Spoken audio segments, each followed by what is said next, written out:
And welcome to another episode of Nerds Amalgamated.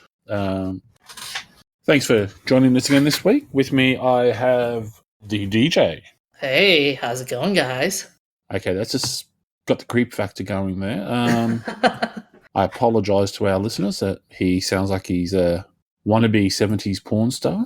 We promise he is not outside your window looking in at you. He doesn't have a moustache and pool gear. He doesn't have much hair either. And so the other you can tell he's not from the 70s. I don't know, he could be from the 70s. But the other person you can hear there is the Professor. So how are you going, Professor? I'm going all right. Just all right? Yeah. Had a bit of a slow day at work, fallen asleep at my desk almost. Oh, that sounds like a perfect and then someone day. breaks everything 5 minutes before I'm due to leave. Darn it. Well, first up, I've got a story about a extra large unmanned submarine. So I don't know if you guys have seen this article at all, but Boeing are not just making planes, they're now making submarines. Well, I would make a Malaysian Air joke, but is it too soon? Not for me. I probably would have laughed at it the day after it happened. No. Was This that one is a actually Boeing or was it an Airbus? I can't remember. I think it's Boeing. It's probably Boeing because Airbus is struggling to stay afloat. Boom! Pun intended. But no, this is actually intended to go underwater. So are they going to paint that submarine yellow? No, it's unmanned, so there's nobody living in it. Yeah. Do you see a beetle on board? I wish there was. Really? Which one? Ringo. Why? Because it's Ringo. Like he's awesome. Yeah, but Ringo likes trains. Okay, who loves subs? Who likes submarines? I think that was Paul McCartney. Because he sunk? No, because he literally wrote the song. Uh-huh. And I wouldn't say he's sunk because he's worth how many hundreds of millions of dollars? He's still got albums coming out. Yeah. But anyway, getting back to on topic here, away from the ridiculousness of that. Boeing has been awarded a contract by the US Navy to build 4 extra-large unmanned underwater vehicles, or XLUVs. So, yeah, no longer is it just the American Air Force that are using drones. It's now the US Navy. Ooh. Although I don't like the fact they're calling them orcas. Yeah, orcas are cool. There's no recorded attacks against a human by orcas in the wild. Okay, I was going to say in captivity there was one, but okay, when you said in the wild, there, fair enough. Wait, they had. I swear they had one. You shouldn't swear; it's naughty. We told you that last week. But the design is it's a combined diesel electric drive system, and it's expected to be able. I did read how many months at a time that'll be able to be at sea. It doesn't seem to say that. It just says it can run alone for months, but it has a range of 6,500 nautical miles. Okay, I thought I must have been They reading reckon They reckon it's going to be inexpensive, semi-disposable, but the current contract is for $10 million per boat. Wow. I wish I could afford to throw that away on a semi-disposable thing. Well, the US Navy spends how much on a missile that it shoots? Yep. I'm going to start a charity for missiles. All of that computing power. They make it, they put it in the missile, they launch it off at some camel, and they blow it up. It's just inhumane. Exactly. But it gets the result, right? In terms of firing up to its intended target. Yeah, and hitting him with a paddle prod might get the result, but we don't do that, do we? Well, actually, they don't always hit the target. That's the problem. The Raytheon's Tomahawk missile is $1.4 million each. Whoa. So, yeah. And they don't always hit the target, which is the reason why when the Allied forces invaded Iraq, they had to have the Australian Navy using a normal gun to shoot a shell through the window of the harbour master. Because, one, it had to be accurate and it had to be a low velocity impact. And the Australian Navy was the only one who actually able to hit a target with a standard gun, and all the navies that were there. So with this big extra large submarine, how many tons of pressure is it going to hold? They said. Do you mean the maximum operating depth? Yeah. Well, the prototype is 11,000 feet. Yeah. And it has an internal cargo volume of 2,000 cubic feet with a maximum length of 34 feet and a capacity of 8 tons. That's a lot of missiles. Well, that's if it's carrying torpedoes. missiles. See, this is the thing. They could use this as resupplying as well. Yeah, they say it has, the Echo Voyager can support external payloads. So you could load it up with your bags of ammo and stuff, swim it behind enemy lines and drop them off to your SEALs. Mm-hmm. And you could actually possibly even have the SEALs sitting inside in the cargo bay. Yeah, that's actually a thing they already do, but it is a manned controllable sub. Yeah, but I was thinking this is for the longer voyage, getting the SEALs teams in closer. They could use this and then be deployed from inside the cargo bay with their little sub, because it's got an 8-ton cargo capacity. Oh, right. They could have extra air tanks and so forth. So it's a submarine inside a submarine. Yes. Yeah. Well, that's how they already get there, is inside a submarine, to get their little submarine there. It's submarines all the way down. But no, I'm liking the look of this, because the more they start investing into this sort of technology, the better it's going to be for science, because they're going to be spending more money on deeper submersible unmanned vehicles. So we'll be able to see what's happening down at the bottom of the ocean more often. What's going to be interesting is how whether life forms such as whales and will be capable of attacking that sub. Why would they? I mean, I was gonna. My brain just farted. They could probably attack it already. It'd be more a matter of, is the sonar going to be causing an effect on the whales, which is something that there's a lot of contention about with the US Navy, where in their major operating areas there's huge issues with the maritime wildlife. Because whales can be territorial, from what I recall. Well, it's not even that. It's just that the sonar blows out their Affects their sensitivity. Yeah. It's basically running up to someone and screaming in their ear. It's also with some of the things some of the testing that they've done has resulted in mass beaching of whales. So yeah, I'd be more concerned about that. Whales don't attack unless they have to. This thing isn't making any overt aggressive moves. Then the whales and all that are just going to look at it and go, okay, more garbage from the humans. Well, they plan our downfall. Yes.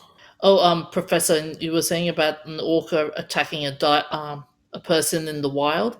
There was actually a story, but then it was basically an orca dragged a diver in New Zealand below the ocean surface for more than 40 seconds earlier this month.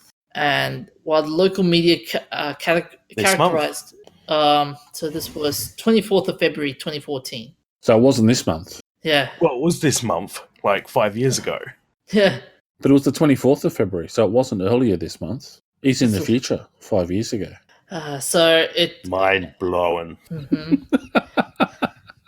Anyways, so local media characterized this harrowing incident as an attack, while many people who work with the orcas are not so sure. The orca just wanted to play. It's like one case in millions and millions. And I reckon orcas are probably like most marine animals. They'll take a taste of you, but they're not going to hunt you. Plus, let's be honest here, it was a Kiwi. Well, no one would spit that back out. Like, it's probably, if anything, it would just be getting revenge for all the times that they've eaten the relatives. So, go to Japan, orcas. Go to Japan. Yeah, that's one country. If the whales do decide to attack, is going to disappear. So have they come up with names for the submarines yet, or are they? Well, they haven't been built yet, so and even when they are, I don't know. Don't think they'll be releasing that sort of information anytime soon, just because of the sensitivity of what it is. If the class of them is actually going to be called Orca, the first one will traditionally be named Orca, and then the rest will have other names. The submarines, like nuclear subs, have state names. Yeah. Aircraft carriers have like generals' names, I think. They have city names as well. There are city names as well, like the. I think those are for diesel subs, though. Yeah, it depends if it's an attack class or a missile platform and that sort of stuff. They probably won't even they won't probably be named the Orca class. It'll probably be something else that'll be classified for a while, because all you get until they actually decommission a sub, it'll eventually get out and you'll know the class. But until they decommission a sub, they don't tell you the name of it. Makes it harder for spies to know what's going on. Mm-hmm. Okay, guys, so I've got the conventions for submarines, for U.S. ships. So battleships by law were named for states, except for the USS Kearsarge, that's the BB-5. Your submarines are either given a class letter and number, as in S-class submarine, or the name of fish and marine mammals. But I'm honestly, I'm just enjoying the fact that there's some new toys to play with. Oh yeah. Yeah, it'll be fun to have these in armor. I'm just looking at the fact that something like this could be used for scientific research. Like, you think about building underwater habitat. This is your delivery system for taking down building materials. An 8-ton payload, an extra. That would be pretty cool. Extra cargo hooks on the side. That's you're able to take a lot more down in a more controlled manner, and then transferring materials from the surface to the bottom into the habitat for ongoing research. And then if everyone has to bug out because of something, I reckon climb into one of those to get across to another submarine to survive. Let's look at the positives of what these can do and bring to the world. But moving along to the next subject, Professor, you've got something about unions? Is it unions or onions in the gaming industry? Absolutely onions. I want to talk about games that make you cry like you're chopping onions. I thought it was going to make you slip over like the bunny's onions. Because there's been lots of slip-ups in the gaming industry lately. Oh, yeah, man. Yeah. Like the layoffs at Blizzard that we talked about last week. Yeah, and which EA. have led... Yeah. Actually, yes, that was... it's both of them now. Actually, yeah. So the labor organization Game Workers Unite wants Bobby Kotick, the CEO of Activision Blizzard, to be fired. So they're all going to go on strike? I don't think they will be able to, because they're not a true union. But they have put out a fairly nasty tweet about it, upending 800 workers' lives while raking in millions in bonuses for you and your C-suite buddies isn't leadership, it's theft. Mm-hmm. I agree with that. As I said, that was the thing. They sack a lot of the people, so it makes the bookwork look good, and they get paid huge bonuses. Which is, as I said last week, a bit ridiculous, because just before they announced the layoffs, they announced record profit.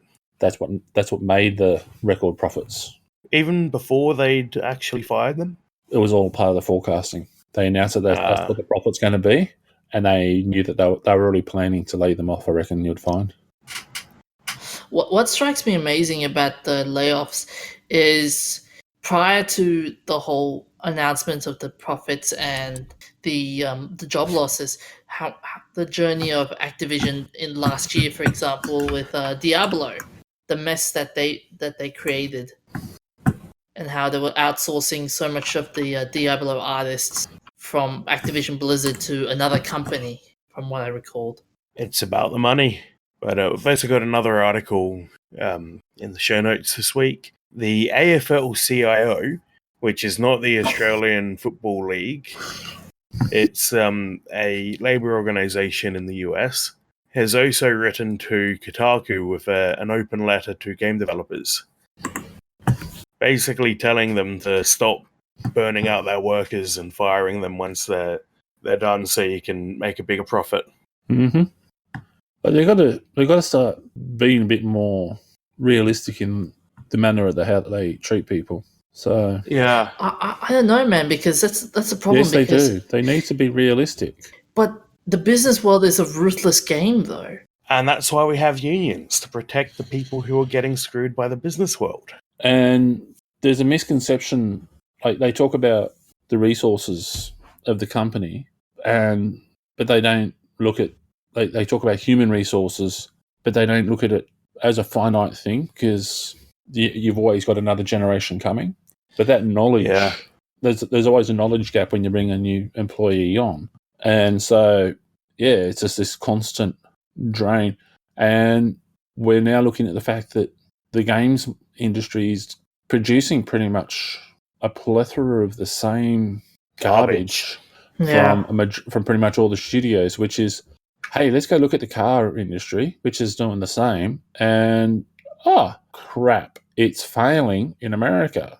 Let's look at the gaming industry, same nonsense, and it's failing, except for the bosses at the top who are getting paid millions of dollars. Same as the car industry. Not a realistic approach in management terms. Here's a good solution, though.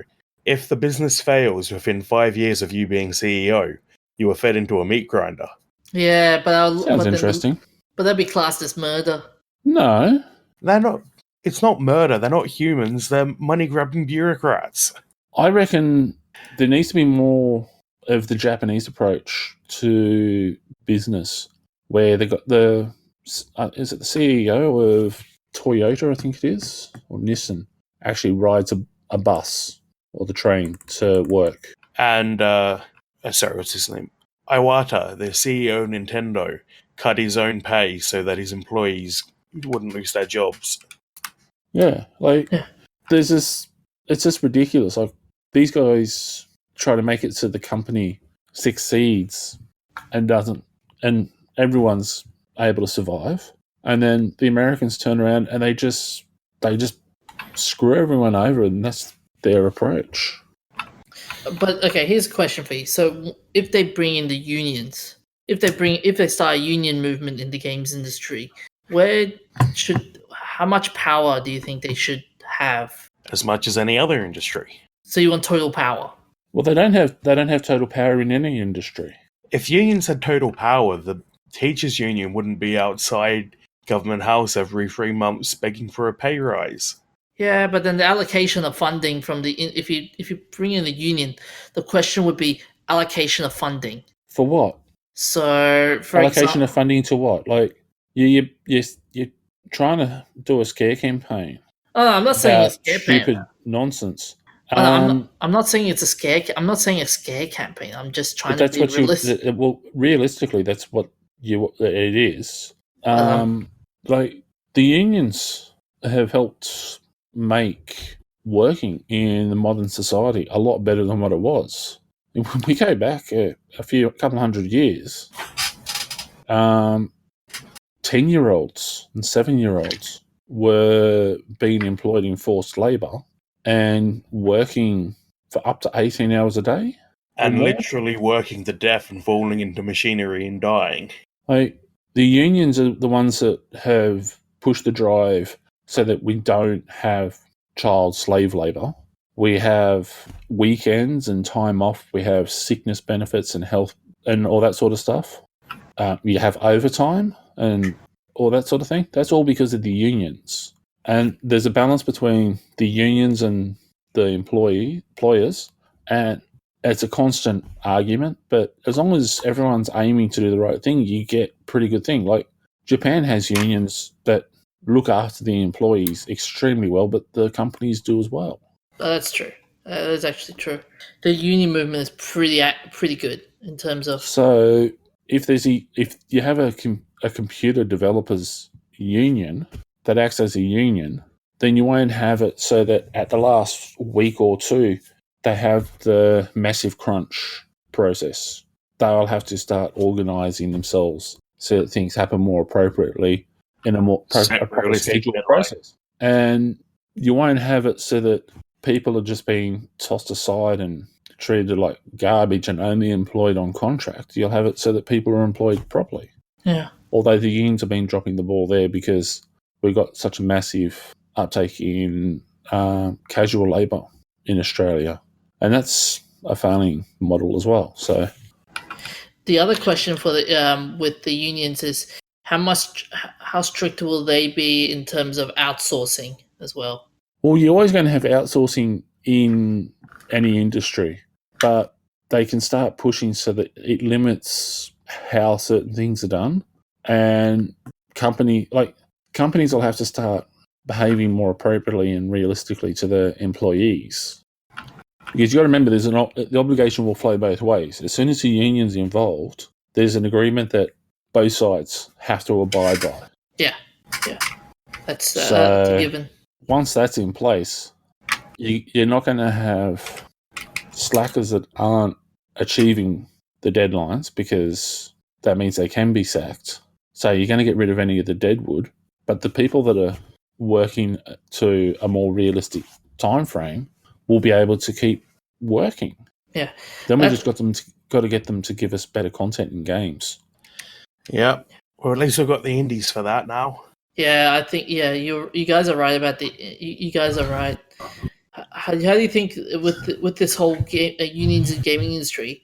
Do you reckon it's going to be a big topic in E3 coming up in a few months from now?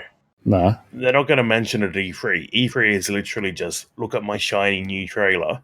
They'll probably mention it at GDC and the other one I can't remember the name of right now. CES. Those sorts of places which are for actual developers and industry workers. But they're not going to bring it up at E3. But see, the thing is, it's like they don't talk about the unions at car shows, do they? No, not necessarily, no. They might say... No, never. They don't. They don't? Okay. They talk about cars. They don't talk about the unions and what's going on with the unions. They just talk about the cars. And that's... E3 is... It's a game show, same as a car show. So it won't be a topic. Okay. Actually, here we go. Japan Airlines. The CEO pays himself less than the pilots and takes the bus to work. Oh, nice. So, yeah, like in 2009, when they had to begin laying off staff, the CEO cut his own pay to less than that of his pilots and eliminated all his perks. He now rides public transit to the office and eats in the employee cafeteria and stands in line with his colleagues. Wow. So, yeah. Should you just post on the show notes, please, Buck? No, go get it yourself. That's your job. How much of a possibility? So you guys reckon it's a possibility? Well, it's something game developers have been fighting for like 15 years or more now. Mm-hmm. It's not an easy battle, and I think part of that is that people burn out and leave the industry, and they get replaced by the next wave of fresh young developers just out of school who get interested in a union, then burn out and don't come back to that. Mm-hmm. So here's a little bit of a mathematical thing for you to consider with it, right? Onboarding an employee at a wage of $60,000 to $70,000 costs you $150,000. So, and that's an actual formula that's used in human resource management. There's all the bits and pieces involved, but yeah, it's a rough balance figure. So if you have to keep onboarding new employees at that wage range, that's how much it costs each time. So smart businesses don't burn out your employees and trash them and then have to get new ones all the time. It's expensive and hard, and eventually you get a reputation. Yes. And you end up with a massive skills and knowledge gap and crap product. And one heck of a brain drain. That's literally what a skills gap is. Right. And knowledge gap. But let's move along to something else. This is getting too morbid and grumpy. If you want to know more about unions and socialism and anarchy and all of that, check out our friends over at A New World Order. And if you want to learn about human resource management, semester starts next week at QUT, Griffith. I'm guessing UQ. I don't really speak to them because they're snobs most of the time. I shouldn't have said that. Or because they've got sandstone. I don't know. I've only the few that I've actually dealt with when I was looking to study were snobs. So I shouldn't paint them all as snobs. My apologies, UQ. But moving along, what have you got for us, DJ? So I've got a story about a new team of Avengers coming to hitting the comic books. It is known as the Savage Avengers. And this Avengers is an unsanctioned team of Avengers made up of Conan the Barbarian, Wolverine, Elektra, Brother Voodoo, the Punisher, and Venom. I'm sorry, were you trying to do all that in a dramatic voice? Yes, I was trying to be dramatic. Ah. Do not give up your day job. Sorry. I kind of thought that was what you were going for. Yeah. It fell really flat. Yeah, I figured. Anyways, but yeah, so Conan the Barbarian's hitting into Marvel Comics territory. So these are all kind of like anti-heroes, aren't they? Well, yeah, pretty much. So what are they? Some kind of Suicide Squad? Oh my god. Oh no. Hang on. You don't mean that they're copying DC again? No. No, there's no crazy Harley in the Savage Avengers. Hang on, you got Venom. Yeah, but he's not crazy. He's pretty emo though. No, No, I've that's only seen the Spider-Man 3 movie. He's kind of crazy. No, I was thinking more of the Punisher. He would crazy. We also got Elektra. Elektra's a crazy woman.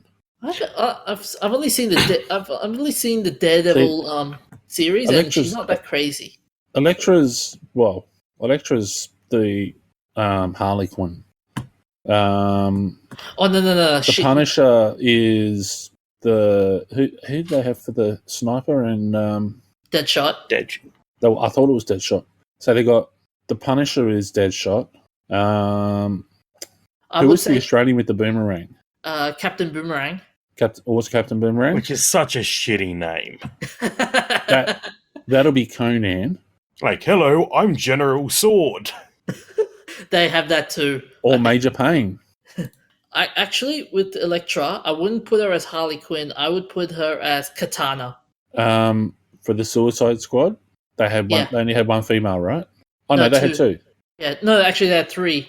It was Katana, Enchantress, and Harley Quinn. Okay. Well, so, Enchantress would be replaced by Brother Voodoo. Yep. Elektra would be Katana. So it's either Venom or Wolverine as Harley Quinn. Who are you going to say Wolverine is crazy or Venom? I'd say neither. In the Venom movie, Venom was the last one. He was pretty crazy. That kind of just leaves Wolverine to be the Joker, though, doesn't it? No, the Joker wasn't in the Suicide Squad. All right. Wolverine would be either he'd be either Croc, Rick Flag. Actually, no, Venom's Croc. So okay. Wolverine is crazy. Well, it depends which one: the Berserker Wolverine, or the X-Men Wolverine, or the. Well, it's Marvel, so they'll change them around at different times to suit themselves. Yeah. Then they'll kill them, and then they'll bring them back again. But then with all the other social justice and everything, the way that they keep changing things, the Punisher's actually going to marry Wolverine, and Conan's going to have gender reassignment. And I'm not picking on any of the LGBTQI community. I'm picking on Marvel because there's some really strange things happening at Marvel. Well, the story for Savage Avengers is pretty weird in terms of the story itself, such as these team of heroes work to battle evil magic hailed from Conan's expansive universe. Huh? Yeah, So Conan has travelled from the Hyperion Age to the to Savage now. Land. Yeah, to the Savage Land of all places. Like, do we really think that the world could handle Conan now? He's like, if you read the Conan books, he's slain sorcerers, gods, demigods, witches. Yeah. I can't. Do you really think a bunch of, well, I can't even say metahumans because that's DC. Do you think a bunch of posers are really going to stand up to him? Like, honestly, this was the solution they needed for the war against what's his name? Big blue guy with the balls on his chin. Oh, Thanos. yeah. Conan would have just bitch slapped Thanos and sent him home without the gauntlet because it's shiny, so he would have stolen it. Like, haven't you seen Conan the Barbarian, the movie? He fought a giant snake and killed it to steal a ruby. So he can just. So he's just Arnold Schwarzenegger on steroids in the comics. Well, there's a reason why they got Arnold Schwarzenegger to play him in the original movie. Yeah. But according to Duggan, the one of the creators of the series, the book's about a problem that grows large enough that no longer something Conan can handle himself. So to quote, we envisaged a threat, a magical green zone where the evil wizards of Conan's world are trading. It is literally Suicide Squad. Let me finish, dude. Let me finish. All right. So where the evil wizards of Conan's world are trading spells with the hand in Japan. Sounds like someone dropped the soap in the shower, and this is what they came up with. And he said, and to further quote, Conan is on a very Conan-like mission. He heard a tale of an amulet, so he's chasing it. Okay, hang on. They're missing the major part of the plot here for every Conan story. Which is? Where's the girl? All right, my bet. That'll be cross-dressing Wolverine. Or Elektra. No. Oh, actually, maybe because one of his loves was a warrior princess. So, hang on, I said warrior princess. They're going to bring Xena into it now. Although she was actually she fit right in because did she turn lesbian with her sidekick in the series with Lucy Lawless? Oh, okay. That one, but okay. I know that her and her sidekicks were taking baths together, and it was supposedly saying that they were having a love affair. What happens in the bathhouse stays in the bathhouse. But this is Suicide Squad, and already they've messed it up. They're saying Conan can't handle it. That's completely against the whole ethos of what Conan the Barbarian is. Oh, you want to know the best part about this though? Like what you said, the biggest one is basically his interpretation, Conan's interpretation of the Venom symbiote when he first sees it, is that it must be an evil genie. See, that's wrong there as well because it's the Jinn, not genie in Conan. If they're going to go with proper Conan lore. Like I read these books when I was growing up. I love the Conan stuff. Would you say this is a crossover though? I mean, I think this is a cross-dresser trying to pretend to be a drag queen after a bad hit of acid. And lo and behold, it's actually Donald Trump. Like seriously, this has got roadkill massacre all over it. Well, thanks for that mental image. I'm not going to be able to sleep tonight. And if Talia's listening, give us more. Because seriously, that's who's going to be directing the movie for this, is a retard like that. So you're expecting David Cage to come in and direct movies now that he's done with games? Well, they've got to get someone who's ridiculously retarded and inept to just take this to the next level of crapton. Like, I like the idea of having all this sort of stuff, but saying that is because Conan can't handle it. And so the wizards and sorcerers of the Hyperion Age have joined with the hand.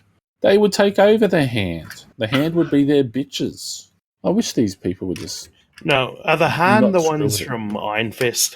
Yeah. Yeah. Well, And they're all dead now. Oh, hang on, no. Marvel's going to bring them back. well, in the Marvel comic universe, they are still alive, and I think Kingpin is the boss of the hand. Yeah, Kingpin is No. Kingpin wasn't the boss of the hand. He was being used by the hand. The hand was a separate entity. I cannot begin to describe how awful this sounds. The Kingpin was just Daredevil. A second, I will find out for you guys. Kingpin and the Hand and Wizards, none of them even remotely thematically match up. The hand was with magic and stuff like that. It was sorceress and selling their souls to evil powers to gain power and ability. Because even in the Elektra movie, they had a guy with tattoos that came to life. So he had birds that would fly around to spy. Okay, so Sounds like my Saturday nights. Okay, so the leader of the hand right now is Gorgon. That's right. Now, yeah, but see, they keep killing them off and bringing them back to life. Well, actually, that's something the hand does, but yeah, somewhere in amongst all the bits and pieces, the hand was attacking New York, and Daredevil crushed them. They even had it in the TV series. Yeah. Actually, okay, so yeah, the Kingpin was the leader. So at one stage, so he said after Daredevil was possessed by the Beast, and what? Yeah. Oh yeah. Marvel, what have you done? So so long story short. No. I think we should just move on because this is just getting sad. This long story short is going to be a 10-part series of podcasts. All I'm just going to say is, Kingpin uses the hand for his criminal empire. That's what I'm going to say. Yeah, well, that's what I was saying before. He wasn't What a part surprise. of it. He was separate and outside it. But moving it along, what game have you been playing, Professor? I've been playing Tetris 99, the tie-in game to Brooklyn Nine-Nine. Does that mean there's going to be a Reno 911 Tetris? No, but there should be now. So how is this a tie-in to Brooklyn Nine-Nine? Well, there's a 9 and a 9, and there's the buildings in Brooklyn are kind of shaped like Tetris pieces. Okay, but where else is... Do you have the crazy characters out of Brooklyn Nine-Nine? No, unfortunately not. It's a Tetris Battle Royale game. Okay. 99 men enter, 1 man leaves. This is Tetris Thunderdome. So in other words, this is Tetris PUBG. Yeah. So there's 99 players. You pick who you want to attack, and when you clear rows, it sends some rows to the people you're attacking. And the goal is to not fill up your box while outlasting the other 98 players. Okay, I can see this getting banned in China already because there's going to be toxic language and behaviour, so it's going to be banned. Absolutely, and there's not even a chat system, but you just know that the Chinese are going to find a way to do it. You will have violence all over, and there'll be cheating. Better computer systems. They're going to write out swear words in the Tetris blocks. Actually, talking about writing things, did you guys hear about the pilot? I think it was in South Australia. Oh, yes, I saw him the other day.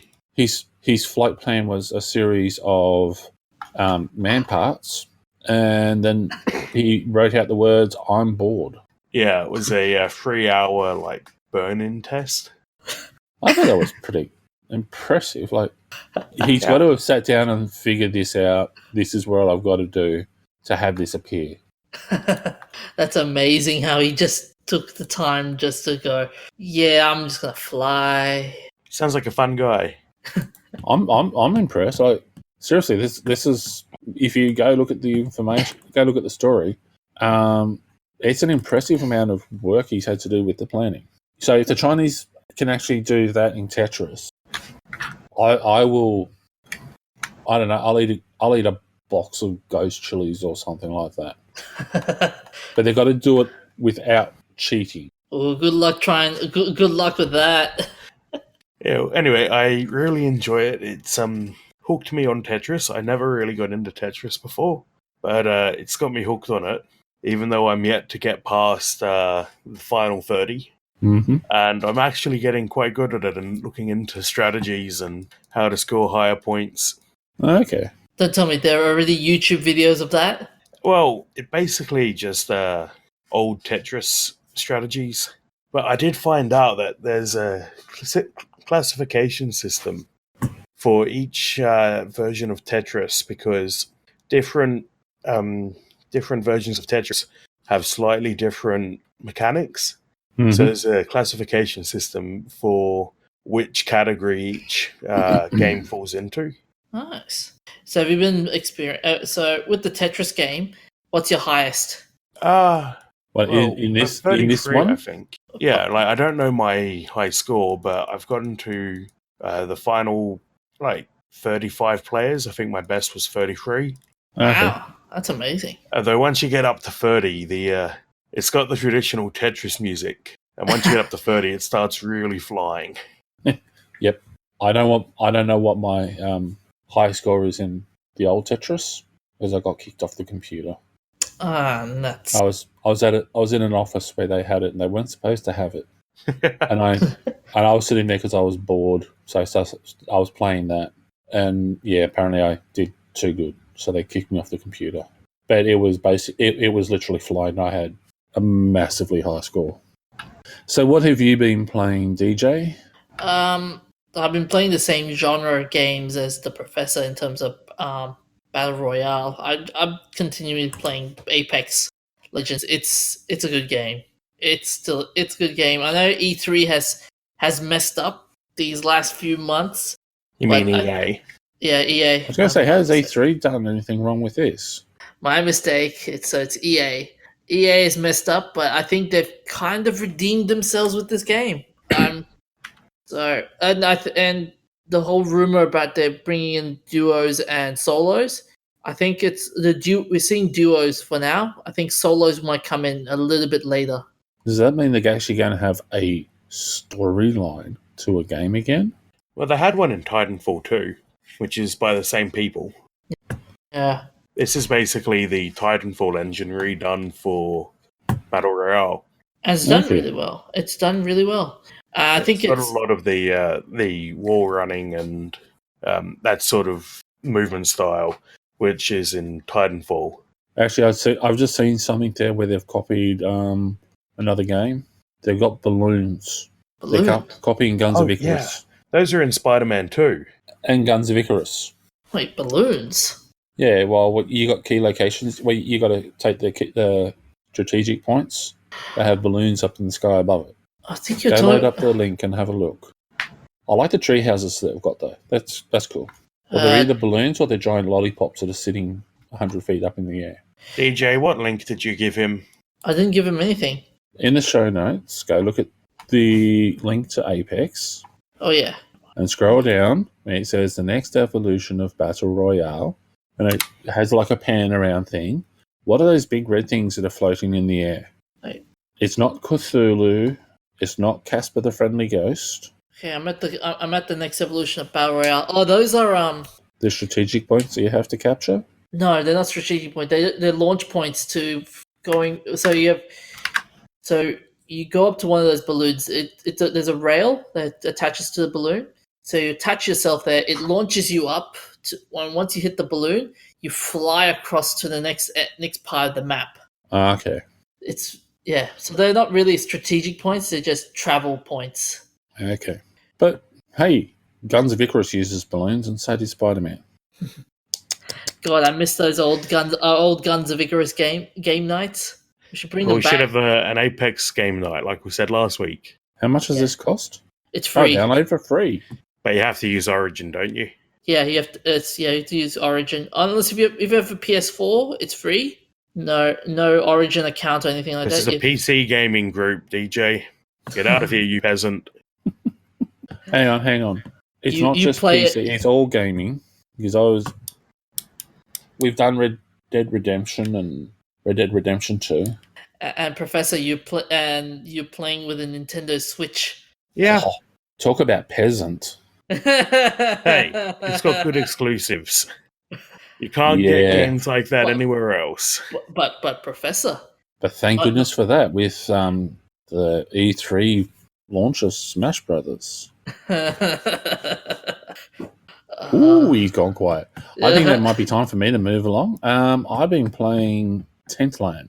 An interesting game. It's set as a can't remember this Incan or Mayan, but yeah, you build up your civilization and go and attack barbarian tribes and other players and do what you need to do, and while researching your technology. So you get to. So is it like? So it's like Clash of Clans, I'm assuming.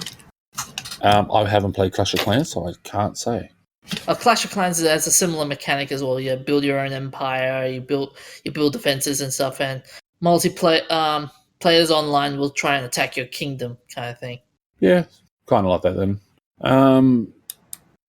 Yeah, like you don't like your defenses are you build your army and you have a wall. Experience any problems with the game? No, it's a bit slow. Like they got the microtransactions there as part of it because it's a free game, so that's how they make their money. But you don't need to spend money to enjoy the game and build up a sizable army and do your bits and pieces. But it must be an insane grind session for you. No, because you get your production happening so that it's like you're doing an 8-hour production. So you can log in a couple of times a day and, yeah, you have your resources and you can boost yourself through pretty well. You're limited to the amount of attacks you can do on other players and so forth each day. So, yeah. Nice. So have you destroyed any empires in your wake?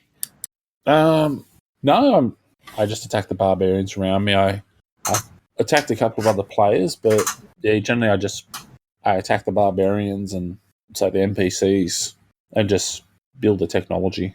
My aim in this sort of game is just to pursue the knowledge. Nice.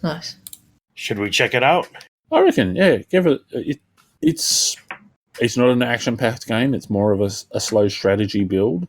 You got to research certain technologies and build certain building, like before you can build certain buildings. Attention, and then please, the library will be closing in you have 30 to minutes. achieve. All services will close in. Well, DJ's just getting kicked out. But you've also got you can change the weather and so forth. So you got to have certain seasons in effect to be able to do certain research and to build certain buildings and so forth as well. So, and the weather affects production of food and whatnot as well. So, yeah. And it's ancient Inca and stuff. So that's a setting that hasn't been used very often. No, it's and they've actually got you got the pyramid tower, like palaces and temples and so forth. So, like you got a sun temple, which is the center of your kingdom, and you have a jaguar temple for recruiting your army. The Itzamna temple, things like that, and they're actually the graphics in it kind of simple in some ways, but pretty well done at the same time. Like it's nice, clean lines, and yeah. It looks very similar in terms of gameplay to a genre that's just been refreshed over and over for years, but it does sound like they've put some twists on it. Yeah, might actually be worth checking out still. You've only got 4 resource types. You got your quarry, which produces limestone. Then you have the obsidian mine. You have your corn farm and your cacao plantation. So you've only got the 4 resources available. So yeah, like the whole concept is, as you said, it's been rehashed, but the twist on it is refreshing. And if you want to save your army when you're about to be attacked, you just send them on a really, really, really long. That'll take for however long you're going to be away, and have them attack a level 1 barbarian village somewhere, and then they come back and your army survives. That's not very nice, bullying the level 1s. Well, the level 1 barbarian villages are the NPCs. So you have them going up into all sorts of levels. The highest I've seen was a level 9, which I haven't attacked so far. I've only attacked a level 4. Actually, sorry, I did attack a level 6 by mistake. I lost my entire army. But yeah. What a tragedy. And you also get one of the class of troops you can recruit is settlers, so you can build extra cities and so forth. But yeah, I'm nowhere near that level yet. So it's a simple game, but yeah, you got to think about what you're doing with how you do it. But I suppose we should move along to our weekly shout-outs. This week we've got Thomas Alva Edison patents the gramophone or phonograph, the first device to both record sound and play it back. He was awarded the US patent number 200,521 for his invention this day in 1878. On the 19th of February 1942, we have the bombing of Darwin, also known as the Battle of Darwin, and it was the single largest attack ever mounted by a foreign power on Australia. 19th of February 2008, we have Toshiba announces its formal recall of its HD DVD video format, and in the format war between it and Sony's Blu-ray disc. So many format wars happen over the years. Yeah. Yeah. Beta and VHS. Yeah. VCD versus DVD. Oh. Yeah. Remembrances. We have the 17th of February 2019. George Mendonça, the US Navy sailor, pictured in the iconic VJ Day in Times Square photo, where he was kissing a complete stranger, who reminded him of the nurses who had treated him when he was wounded and returning home. Died of a congestive heart failure at the age of 96 in Middletown, Rhode Island. That was an iconic photo. Very iconic. And there's a cafe down the road from me that has it on the wall. Nice.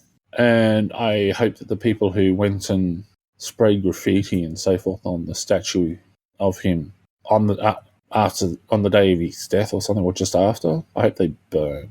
Yeah, especially since I get the point they're making, but everyone who has come forward to say that they're the woman who's being kissed has said that they were perfectly okay with it. And she actually looks like she's quite enjoying it on the day.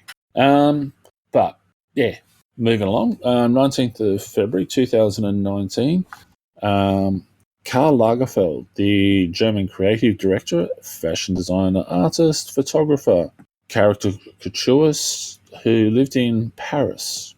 Creative director for companies such as Chanel, from 1983 up until his death, and lots of other bits and pieces. If you don't know the name Karl Lagerfeld, you probably dress similar to myself. And congratulations. He died after battling privately with pancreatic cancer at the age of 85 and I'm not even going to attempt to say that because it's a French name, and if I get it wrong, the French government will send someone to attack me. Although I was saying, let the frogs come. No, because they'll think I'm Greenpeace or something like that, and we all know how that happened with the rainbow.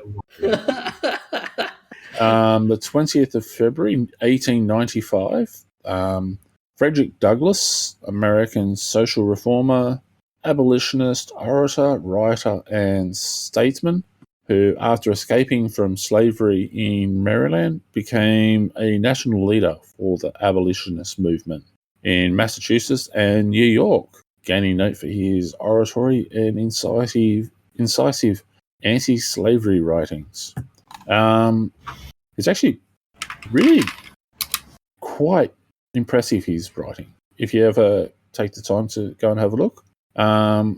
His second book, My Bondage and My Freedom, definitely something to read. He died of a massive heart attack at the age of 77 in Washington, D.C. How big was his heart? Well, I would say probably his biggest far laps because he was a pretty good bloke with a lot of the And stuff it's a he massive did. heart. Well, he had a massive heart failure, so yeah. I just figured with something like that we didn't want to be too disrespectful, Fair enough. which is strange coming from me, I know. But 19th of we got birthdays now. 19th of February, 1924. Lee Marvin, the American film and television actor, famous for his roles in Paint Your Wagon, Cat Ballou, The Dirty Dozen, yeah, quite noticeable for his very distinctive gravelly voice and premature white hair. The only guy who could do the squinty stare better than Clint Eastwood could at the time. 19th of February, 1943. Sir Tim Hunt, a British biochemist and molecular physiologist, was born.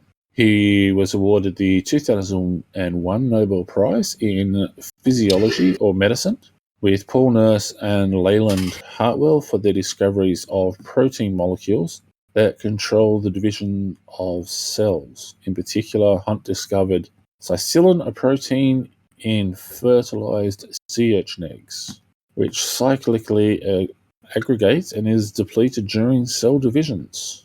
Was born in Neston, Cheshire. I have to go read a bit about him. 19th of February, 1957, Raymond Andrew Winston, English film and television actor. Most known for his hardman roles, such as Carlin in the 1979 film Scum. He was also in the recent movie Sweeney as the head of the flying squad. He was born in Homerton, London. 20th of February 1925, Robert Altman, American film director and writer, producer, and can't remember all the bits and pieces. He was involved in writing the scripts and so forth for MASH, McCabe and Mrs. Miller, and Nashville. 5-time nominee for the Academy Award for Best Director, and an enduring figure from the new Hollywood era. He was considered a maverick in making films with a highly naturalistic but stylized and satirical aesthetic. He was born in Kansas City, Missouri. Events of interest, 19th February 2002, NASA's Mars Odyssey space probe begins to map the surface of Mars using its thermal emission imaging system. 20th of February 1952, African Queen, the film directed by John Huston, starring Humphrey Bogart and Katharine Hepburn, is released in the US at the New York City Capitol Theatre. 20th of February 1986. Here we go, one for the professor. The Soviet Union launches its Mir spacecraft, remaining in orbit for 15 years, and it is occupied for 10 of those years. You missed out, Professor. There was 5 years you could have been up there in peace and quiet. That would have been so nice. Maybe if I ask nicely, they'll give me the ISS when they abandon it. Maybe we could share it. You have one side, I have the other. Okay. 20th of February 1962, Colonel John Glenn becomes the first American to orbit the Earth. Actually, we should fix that up. It was the first American human. I have to say human because they had sent other apes up into space as well. John Glenn was no ape, though. He was a monkey. We're all monkeys, except the DJ, who's an android. And I think that's everything we've got at the moment. Yeah, it's all good. All good. So you've obviously found out where to find us on either Spotify, Stitcher, iTunes. That's not canon. Yep. Facebook. To listen to us. Sorry? Well, we did see this morning Hugh Jackman and Sir Patrick Stewart. Patrick Stewart, that's it. Got awards from the Guinness World Records for being the longest serving Marvel characters. Actors. Yeah, Marvel superheroes. Services have now closed. All right. I hadn't seen that. So congratulations to two fine, outstanding gentlemen. And as the DJ's about to get locked in a library, we better wrap this up. You can find us. What's our email address? nerds.amalgamated@gmail.com. Where are we, Twit? At an amalgamated. And we're on Facebook at Nerds Amalgamated. Send us a message and say good day. And that's Hubru from me. See you next week. See you guys. Here we go.